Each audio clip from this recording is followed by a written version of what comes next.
It was dead already. Turned into veal. It's all good. Alright, so only things I really am going to ask you about on here.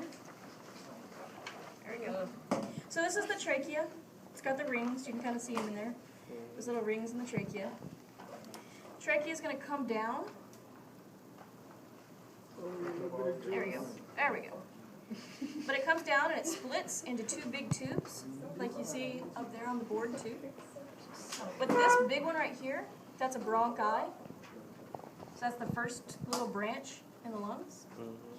And then it's going to go out and split like 100 times into smaller and smaller tubes. And then you get down here to these little tubes right in here.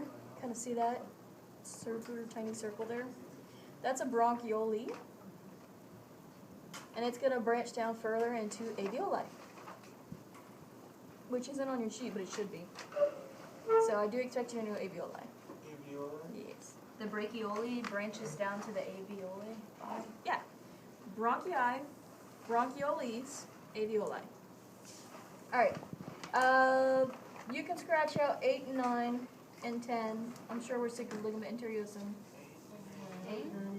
Yeah, 8, 9, and 10. Scratch them out. Number 11, this is a lung, just so you know. This whole thing right here is a lung. It has 3 lobes on one side and 2 on the other. There's 1 lobe right here, so this is the 2-lobe side. The pleura, it's a little sac that surrounds each lung. So you can kind of see it squishing up in here. It's tough to see. I could just ask you what covers the lung, what thin covering of the lung. Can I? Yeah, that's all the pleura. And then the last thing there was the cartilaginous rings of the trachea, which I showed you earlier on the model.